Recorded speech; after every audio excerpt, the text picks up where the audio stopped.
What if I've had my gallbladder removed? In the Mm-hmm. beginning, we were talking a lot about the importance of that daily detox, that daily Mm-hmm. bowel movement. So that way you're really supporting the liver since it is, part of that hormone recycling center. The liver, again, is the manager to tell all the hormones where to go. And Right. it's the one to really send them to the colon and through the stool. So if you're missing a gallbladder, that doesn't necessarily affect that.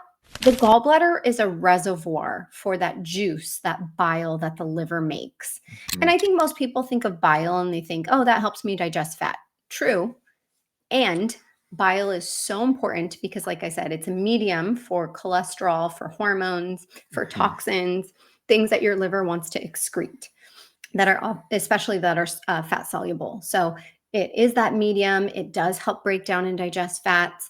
Bile is antimicrobial, so it helps to balance out the bugs living in the small intestine, especially. And it activates a hormone in the small intestine called motilin, which helps with motility.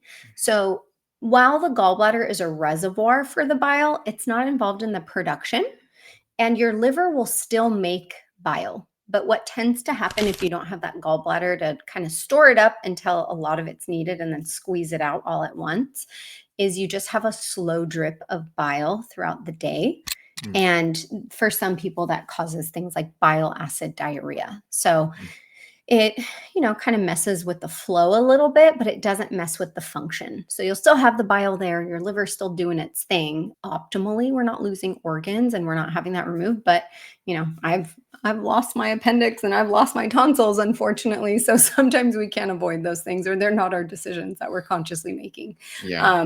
So, it happens. And if it has happened, just make sure you're really, really supporting your liver. So take some of those tips that we mentioned earlier. And that's why we do this, guys. That's why we're putting out this education, because we want you to keep, whether it's your tonsils, your appendix, your gallbladder, if you can, keep those things, hold on to them for dear life if you Yes. can, in a healthy Help way. your kids hold on to them, Help your parents. If your kids. It kids are starts getting now. sick, don't just remove their tonsils. Figure out why they're getting sick. Please don't. And I want to also point out the idea of parasites are all the rage right now, and understanding the relationship to bile, really all of this Mm. domino effect, because bile, like Dahlia said, will really help to balance your bacteria. Your bacteria helps to balance parasites, and even viruses will help to balance parasites and bacteria. So it is this ecosystem of these microbes, feeding off each other, just like the mountain lion eats the deer and the deer eating the grass. And then, all these animals are either eating or balancing one another. The same is happening in and on your body on a daily Mhm. basis. So